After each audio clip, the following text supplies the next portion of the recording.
Hi నమస్తే, నేను మీ journalist రెహమాన్ని. ADR report దేశంలోని రాజకీయ పార్టీలకు ఇదొక షాక్ కలిగించే అంశం. ఏడీఆర్ రిపోర్టు ఎప్పుడు వస్తుందా, ఏం బాంబు పేలుస్తుందా అనేది ఏడీఆర్ రిపోర్టు గురించి వింటే చాలు రాజకీయ పార్టీలకు ఒక వణుకు పుడుతుంది. అసోసియేషన్ ఫర్ డెమోక్రటిక్ రిఫార్మ్స్ అనే సంస్థ ఇది. ఈ సంస్థ చాలా కేటగిరికల్గా, చాలా కూలంకషంగా, చాలా లోతుగా ప్రతి విషయాన్ని చర్చించి అది కూడా ఎక్కడ అపోహలు, అవాస్తవాలతో ఇచ్చినటువంటి రిపోర్టులను సిద్ధం చేయదు. కేవలం ఎన్నికల అఫిడవిట్లో లేదా పోలీస్ స్టేషన్లో నమోదైనటువంటి కేసుల వివరాల ప్రకారమే ఏడీఆర్ రిపోర్ట్ అనేది సిద్ధమవుతుంటుంది. సో ఏడీఆర్ రిపోర్ట్, అందుకే ఏడీఆర్ రిపోర్ట్ అంటే ఒక వణుకు పుడుతుంది, ఒక భయం కలుగుతుంది రాజకీయ నేతలకు. అటువంటిదే ADR report. Association for democratic reforms సంస్థ 2026 సంవత్సరానికి సంబంధించి ఆంధ్రప్రదేశ్ రాజకీయ పార్టీలకు సంబంధించినటువంటి ఏడీఆర్ రిపోర్టు విడుదల చేసింది. ఆంధ్రప్రదేశ్లోని 4 రాజకీయ పార్టీలు, ఒకటి తెలుగుదేశం, వైఎస్ఆర్ కాంగ్రెస్ పార్టీ, జనసేన, బీజేపీ, ఈ 4 రాజకీయ పార్టీలకు సంబంధించినటువంటి ఎమ్మెల్యేల నేర చరిత్ర, క్రిమినల్ కేసులు పరిస్థితి ఎలా ఉంది అనేది, సీరియస్గా ఉందా, సాధారణ కేసుల్లో ఉన్నారా, ఎంతమంది ఇన్వాల్వ్ అయి ఉన్నారు, ఎవరెవరు ఇన్వాల్వ్ అయి ఉన్నారు, మా ఎమ్మెల్యేలు ఎంతమంది ఇన్వాల్వ్ అయి ఉన్నారు, కొత్తగా ఎన్నికైనటువంటి ఎమ్మెల్యేలు ఎంతమంది ఇన్వాల్వ్ అయి ఉన్నారు, మంత్రులు ఎంతమంది ఇన్వాల్వ్ అయి ఉన్నారు, ఏ కేసులు ఉన్నాయి, వీరిపై ఎంత శాతం ఏ పార్టీపై కేసులు ఉన్నాయి, ఈ అన్ని వివరాలతో ఏడీఆర్ రిపోర్టు 2026 విడుదలైంది. ఇది ఇప్పుడు కూటమి ప్రభుత్వానికి ముఖ్యంగా ఒక షాకింగ్ పరిణామం అని చెప్పాల్సి ఉంటుంది. ఎందుకంటే కూటమి ప్రభుత్వం గత కొద్ది కాలంగా వైఎస్ఆర్ కాంగ్రెస్ పార్టీ ప్రధాన ప్రతిపక్షాన్ని పట్టుకొని గొడ్డలిపాటు అంటూ ఒక విమర్శ చేస్తుంది, ఒక దుష్ప్రచారాన్ని తెరపైకి తీసుకొచ్చింది.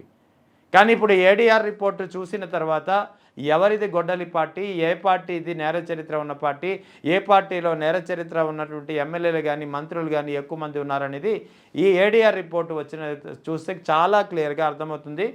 So let's go in to the details. ADR report ద్వారా చాలా క్లియర్గా అర్థమవుతుంది. ఆంధ్రప్రదేశ్కు సంబంధించినటువంటి ఏడీఆర్ రిపోర్ట్ ఇది. Party wise percentage of winning candidates with criminal cases. Party పరంగా విన్నింగ్ క్యాండిడేట్స్ ఎవరైతే ఉన్నారో వారి యొక్క క్రిమినల్ కేసెస్కి సంబంధించినటువంటి రిపోర్ట్ ఇది. ఇందులో బీజేపీ 88% ఎమ్మెల్యేలు అంటే నెగ్గిన క్యాండిడేట్లు, బీజేపీ నుంచి గెలిచినటువంటి 8 మంది ఎమ్మెల్యేల్లో 88% మంది క్రిమినల్ కేసెస్ ఎదుర్కొంటున్నారు.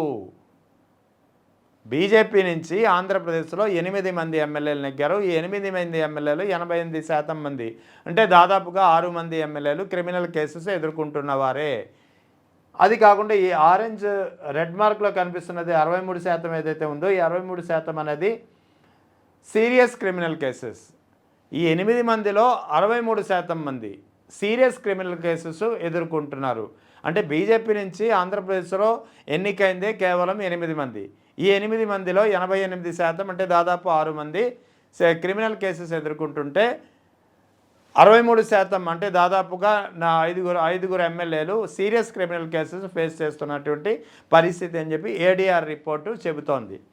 ఇక తెలుగుదేశం పార్టీ నుంచి ఏకంగా 134 మంది ఎమ్మెల్యేలు ఆంధ్రప్రదేశ్ నుంచి ఎన్నికయ్యారు.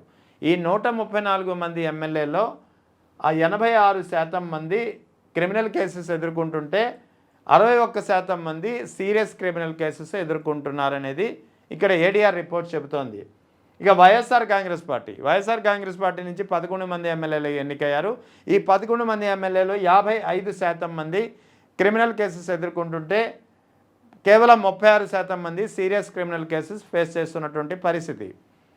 ఇక జనసేన పార్టీ నుంచి మొత్తం 21 మంది ఎమ్మెల్యేలు ఎన్నికయ్యారు. 21 మందిలో 48% మంది సాధారణ క్రిమినల్ కేసెస్ ఎదుర్కొంటుంటే 33% మంది సీరియస్ క్రిమినల్ కేసెస్ ఎదుర్కొంటున్నారు. ఇక డేటా పరంగా చూస్తే winnowing candidates with cases related to murder, అంటే మర్డర్ కేసులు ఎదుర్కొంటున్నటువంటి, హత్య కేసులు ఎదుర్కొంటున్నటువంటి, హత్యా నేరం కేసులు ఫేస్ ఎదుర్కొంటున్నటువంటి నమోదైనటువంటి ఎమ్మెల్యేలు 3 ఉన్నారు.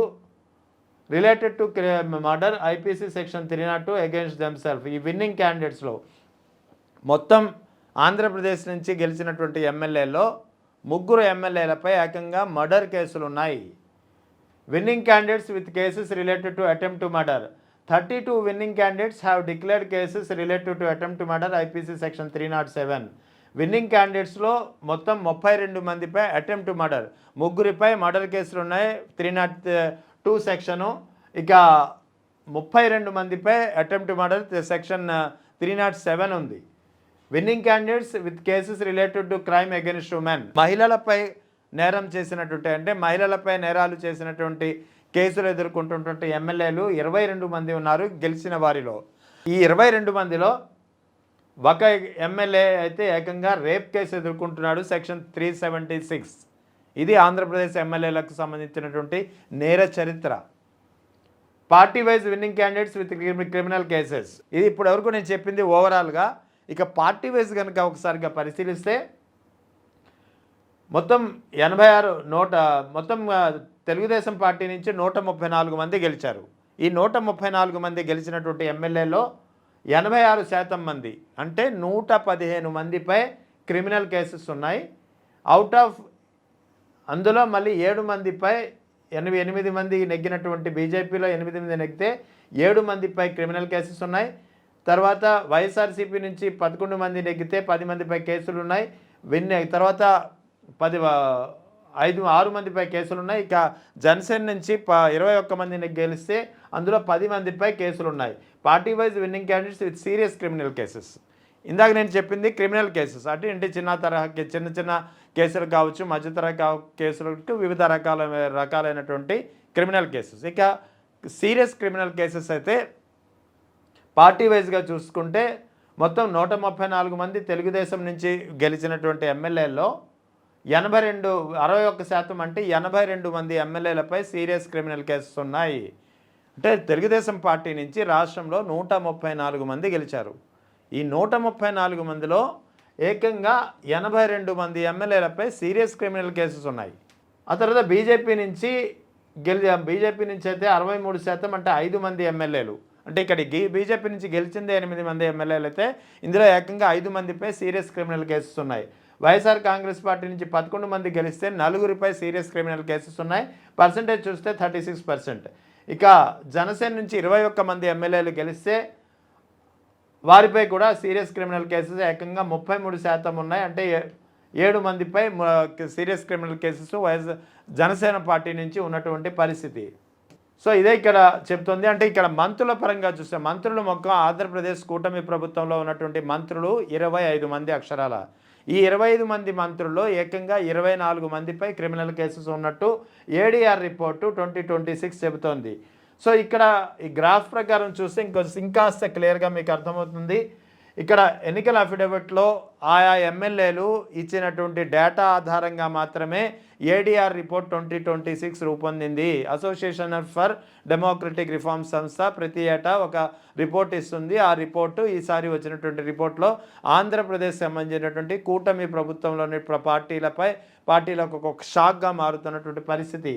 ఆ తెలుగుదేశం పార్టీ నుంచి 135 మంది ఎమ్మెల్యేలు ఎన్నికైతే అందులో క్రిమినల్ కేసెస్ ఉన్నవారు 115 మంది అయితే సీరియస్ క్రిమినల్ కేసెస్ ఉన్నవారు 82 మంది ఉన్నారు. ఇక జనసేన 21 మంది ఎమ్మెల్యేలు ఎన్నికైతే క్రిమినల్ కేసెస్ అందులో సగం మంది దాదాపు 10 మందిపై ఉంటే ఇక సీరియస్ క్రిమినల్ కేసెస్ ఫేస్ చేస్తున్నవారు జనసేన నుంచి 7 మంది ఉన్నారు. బీజేపీ నుంచి మొత్తం 8 మంది గెలిస్తే 8 మందిలో క్రిమినల్ కేసెస్ ఉన్నవారు 7 మంది ఉంటే సీరియస్ క్రిమినల్ కేసెస్ ఫేస్ చేసిన వారు 5 ఉన్నారు. వైఎస్ఆర్ కాంగ్రెస్ పార్టీ నుంచి 11 మంది గెలిస్తే క్రిమినల్ కేసెస్ 6 మంది ఎదుర్కొంటున్నారు, సీరియస్ క్రిమినల్ కేసెస్ 4 ఎదుర్కొంటున్నటువంటి పరిస్థితి. సో ఇది ఓవరాల్గా ఇక్కడికి సంబంధించినటువంటి ఇష్యూ.